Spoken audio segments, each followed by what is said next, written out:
মক্তবে পাঠাই, আবার ওখান থেকে স্কুলে পাঠাই, স্কুলে ঘন্টা পড়ার সাথে সাথে শুরু করে দেয় ভারত ভাগ্য বিধাতা। আচ্ছা বলুন তো এই জাতীয় সঙ্গীতের লেখক কে? বলতে পারবে? জাতীয় সঙ্গীতের লেখক কে? জি, আপনি কোথায় পেয়েছেন? অনেক মানুষ বলছে এই সাইড থেকে রবীন্দ্রনাথ ঠাকুর, আমি বলছি উল্টো কথা। বন্ধুরা আমার, বর্তমান সময় 7 এর সিলেবাসে দেখে নেবে, এখনো পর্যন্ত থাকতে পারে। আমি তো অরিজিনাল বইপত্র, এই বাংলা বইপত্র দেখি নাই। 7 এর সিলেবাসে দেখে নেবে যারা বলছেন রবীন্দ্রনাথ ঠাকুর, আমি তাদেরকে বলছি শুনে নেন, নীল রতন বাবুর বাড়ি থেকে উনি প্রথমে পাঠ করেছিলেন, কিন্তু উনি লেখক নয়। এখানে একটা কথা আপনাদেরকে পরিষ্কার করিয়ে যায়, যারা মুসলিম ভাইরা শুনছেন তাদেরকে বলে যায়, জাতীয় সঙ্গীতের আমরা শ্রদ্ধা করি, সম্মান করি, অবশ্য এটা আমাদের কোরআন শিখিয়েছে, ইসলাম শিখিয়েছে। কারণ কোরআন আমাদেরকে বলে দিয়েছে যে তোমার যে দেশে থেকে জন্ম, সেই দেশের প্রত্যেকটি গাছ, পশু পাখি, তরুলতা, সমস্ত সবকিছু হলো তোমাদের কাছে আমানত। যদি যদি ভারতবর্ষের জমিনটা মুসলমানদের হাতে আছে, দুইটা যদি মুসলিমের বাড়ি থাকে, কথাটি ভালো করে শুনবেন। এখন শুনুন, আপনি ভাবুন বসে বসে, আমার ভারতবর্ষের জমিনটা কাদের হাতে? মুসলমানদের হাতে চলে আসলো, জানি না আসবে কিনা, আল্লাহ পাক দিয়ে আসবে, ঠিক কিনা? আমার ভারতবর্ষের জমিন মুসলমানদের হাতে, দুটো মুসলিম ভাই আছেন কিংবা 6 জন অমুসলিম ভাই আছেন, কেউ খ্রিস্টান, কেউ ইহুদি, কেউ নাসারা। আমার বিশ্ব নবী রাহমাতুল্লিল আলামিন বলেন, আল্লাহ রাব্বুল আলামিন জানিয়ে দিচ্ছেন, ও নবী আপনি বলে দিন, ইসলামী শাসনতন্ত্র যদি তৈরি হয়ে যায়, তামাম ভারতবর্ষের জমিনের সমস্ত মুসলমানের কাছে করণীয় হবে এটাই, ওই কয়েকটি মানুষ তাদের কাছে হলো আমানত। তাদেরকে ঘর বাড়ি, তাদের জায়গা জমি, তাদের সন্তান, তাদের ব্যবসা বাণিজ্য কোনো কিছু ক্ষয়ক্ষতি করা যাবে না, তাদের ধর্মস্থান পর্যন্ত ক্ষয়ক্ষতি করা যাবে না, জোরে বলা যাবে না। বিশ্ব নবী রাহমাতুল্লিল আলামিন মদিনাতুল মুনাওয়ারায় আছেন, 7 জন খ্রিস্টান বড় বড় পাদ্রী দ্বারা রাহমাতুল্লিল আলামিন বিশ্ব নবীর সাথে দেখা করতে আসছেন। নবীজি ইসলামীদের সাথে মশওয়ারা করছেন, আমার তো খুব ভালো ঘর নাই, খুব ভালো ঘর নাই, আমি কোথায় বসবো? ভালো অনেক সাহাবী বললেন, ইয়া রাসূলুল্লাহ, অমুক গাছের তলায় তাদেরকে বসতে দেয়া হোক। একজন সাহাবী বলছেন, ইয়া রাসূলুল্লাহ, অমুক পাহাড়ের প্রদেশে তাদেরকে বসতে দেওয়া হোক। নবীজির সাথে আলাপ আলোচনা করতে করতে তারাই পৌঁছে গেল। নবীজি দৌড়াদৌড়ি করে মদিনাতুল মুনাওয়ারায় রওজায়ে আতাহার যেখানে শুয়ে আছেন, মদিনাতুল মুনাওয়ারার মসজিদের চাবি তুলে দিলেন, তাদেরকে বসতে দিলেন। তারা সেখানে থাকলে আলাপ আলোচনা হলো। মাগরিবের সময় হয়ে আসলো, তাদেরকে বললেন, তোমরা তোমাদের যেভাবে উপাসনা করার দরকার তোমরা উপাসনা করো। এক সাইডে তারা তাদের উপাসনা শুরু করে দিল, অপর সাইডে বিশ্বনবী রাহমাতুল্লিল আলামিন সাহাবীদেরকে নিয়ে নামাজ কায়েম করলেন, জেনে বলা যাবে না। হে রাসূল তোমায় ভালোবাসি, অন্তরে শুধু মুখে না, জান্নাতের আশায় নয় হে রাসূল, জাহান্নাম কেউ ডরি না। জোরে বলা যাবে না। আমরা সেই নবীর মহব্বত করি যিনি সম্প্রীতি, সৌহার্দ্য, ভালোবাসা, ভ্রাতৃত্ব কায়েম করে গেল। আজকে তোমরা অনেক মানুষ নবীকে গালি দাও, নবীকে বলে না।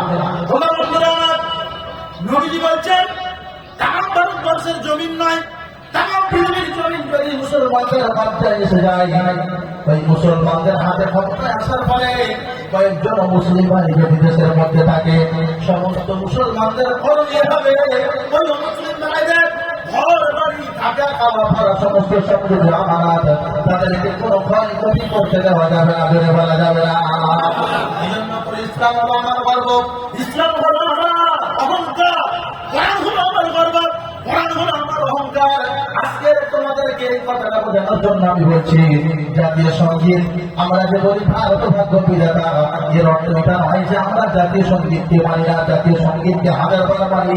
মুসলিম ভাইরা তারা যত খুশি তারা বলুক না কেন, আমাদের ইসলামের মুসলমান, আপনি বলতে পারবেন না যে ভারতবর্ষের মাটি, যে মাটি আমি তোর বন্ধ করি ইমানদারের এই কথা হবে না। কি বলো, আজকের মাথায় টুপি দিয়ে মুসলমান, মুখে দাঁড়িয়ে রেখে কাঁধে বিক্রি করো, কোন পণ্ডিতের বই বিক্রি করো, তোমরা একটু ভেবে দেখো। আমি খুলে বলছি, আমি যে নামতে পারছি না।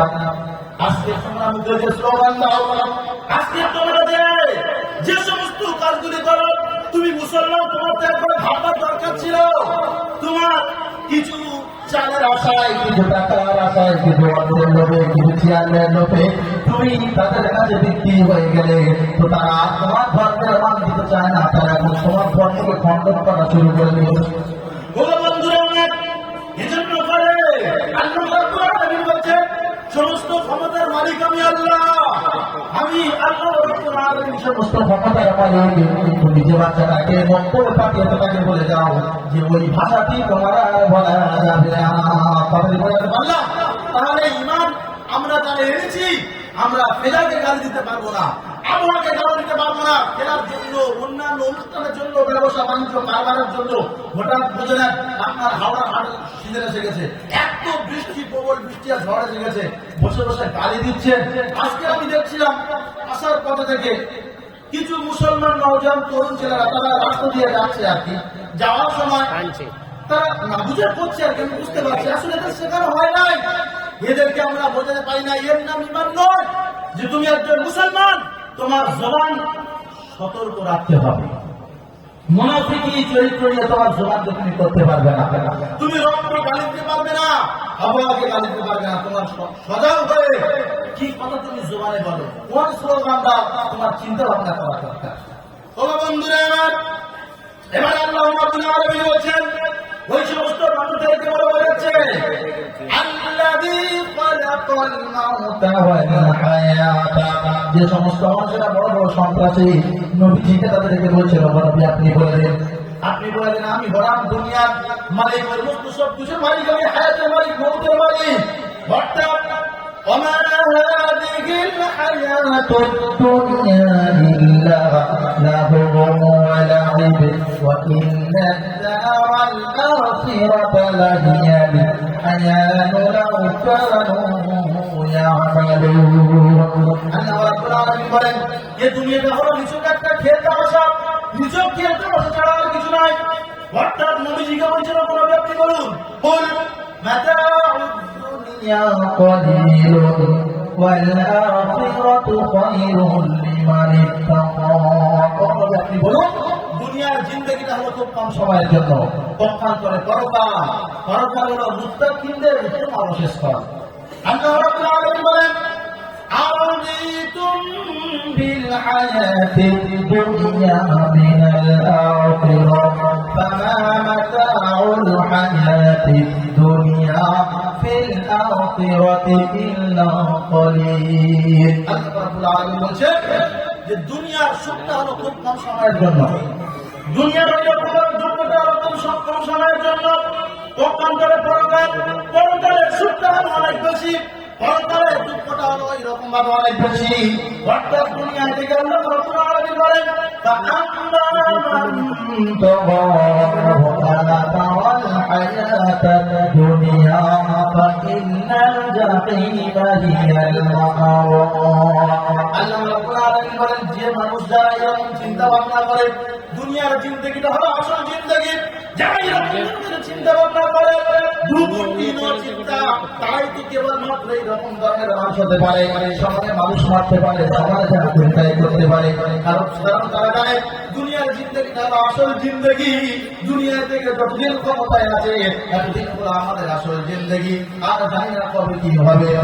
বন্ধুরা আমার, আল্লাহ রাব্বুল আলামিন বলেন, তোমাদের পূর্বে যারা ক্ষমতায় ছিল তারা আজকে ক্ষমতায় নাই, আজকে তোমাদের হাতে আছে, আগামী দিনে তোমাদের থাকবে না। আল্লাহ রাব্বুল আলামিন বলেন, পরকাল থেকে ভয় করো, পরকাল থেকে ভয় করো, পরকাল থেকে ভয় করো। এজন্য পৃথিবীর জমিনে ওই সমস্ত বড় বড় সন্ত্রাসী যারা পৃথিবীর জমিনে এমন কোনো কাজ ছিল না যে কাজ তারা করে নাই, আজকে তার কলেমা পড়ে ঈমানের নিরন্তর ইমান আনলেন। ঈমান আনতে মানে খালিদ রাদিয়াল্লাহু তাআলা